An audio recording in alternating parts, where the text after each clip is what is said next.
Hey creators, want your videos to look like pure cinema? I've been using Dehancer, the ultimate film emulation tool that brings that real movie magic to your footage. From color grading to film grain and bloom effects, it's all there. And guess what? You can get 10% off when you use my code IMAMColor at checkout. Just head over to dehancer.com, grab your copy, and start transforming your visuals today. Bring your stories to life with Dehancer. Welcome to Travels with Imam. Today, we're journeying back over 400 years to England in the 17th century. A world of kings and revolutions, plagues and poetry, faith and fire. A time when the cobblestone streets of London echoed with the sound of horse hooves and bell towers marked the rhythm of everyday life. In the early 1600s, England was a land of contrast, both grand and grim. The city of London was the heart of it all, narrow, winding streets lined with timber-framed houses that leaned toward each other as if whispering secrets. Merchants sold bread, candles, and fabric from wooden stalls. The air smelled of wood smoke, roasted meat, and river mist.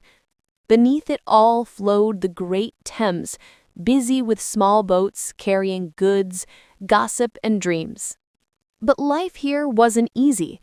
Waste ran through open gutters, and disease lurked in every shadow. For the poor, survival was a daily struggle, while the wealthy dined under chandeliers and silk tapestries. Society was divided, nobles in lace collars and powdered faces, peasants in wool and worn leather. Yet despite the hardship, the people of England carried on, proud, resilient, and deeply bound by faith. The 17th century was also an age of kings and conflict. When Charles I took the throne, he ruled by divine right, believing his power came directly from God. But Parliament disagreed. What began as political tension soon erupted into full-scale war, the English Civil War. Families were torn apart as neighbors chose sides, Cavaliers, loyal to the king, and Roundheads, loyal to Parliament, led by Oliver Cromwell. The battlefields were muddy, smoky, and brutal. Musket fire echoed across farmlands, and banners of red and gold waved against gray skies. It was a war for England's soul. And when the dust settled, the unthinkable happened. In 1649, King Charles I was executed, and England became a republic for the first and only time in its history.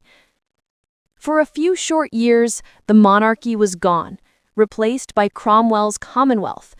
Churches grew stricter, music was banned in theaters, and joy itself seemed forbidden.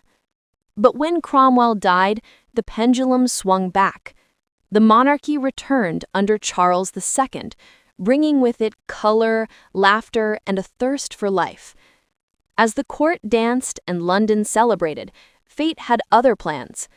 In 1665, the Great Plague struck. Within months, the city fell silent. Doors were painted with red crosses, marking those infected. "Lord, have mercy upon us," was written above them. The dead were carried away in carts at night while the living prayed behind locked doors. Almost 1 in 4 Londoners perished. And when the plague ended, another disaster followed, the Great Fire of London in 1666. It began in a small bakery on Pudding Lane, but soon flames devoured the city. For 4 days, London burned. Thousands fled across the Thames as the sky glowed orange and the air turned to smoke. When the fire finally died, most of the old medieval city was gone, reduced to ash and memory. Yet from the ashes rose a new London, one stronger, cleaner, and grander than before. Architect Sir Christopher Wren redesigned the city with wide streets and stone buildings, crowned by the magnificent dome of St. Paul's Cathedral. It became a symbol of rebirth, proof that even after devastation, England would rise again. In the years that followed, London became a hub of ideas and innovation. Coffee houses filled with chatter and debate. Philosophers, scientists, and explorers gathered to share discoveries. It was the dawn of a new age of reason and enlightenment. Trade flourished too, as ships sailed from the Thames to every corner of the globe, connecting England to its growing empire. But life wasn't just work and politics. The English loved their entertainment, and none more than the theater. The Globe Theatre drew crowds from all walks of life, laughing and crying at the plays of William Shakespeare and his contemporaries. Music, fairs, and festivals returned to the streets, and with them, the joy that had once been lost. Faith still guided daily life. Church bells called people to worship each Sunday, and prayers echoed through the countryside. In small villages, time seemed to stand still. Farmers plowed their fields, children played beside stone cottages, and families gathered around simple wooden tables for supper. The rhythm of life was humble, steady, and deeply human. By the end of the century, England had transformed. The scars of war and plague remained, but the nation had survived and grown wiser. Science, art, and commerce were flourishing. London stood tall again, its streets alive with hope and ambition. The 17th century had tested England's strength, and in its struggles, the foundation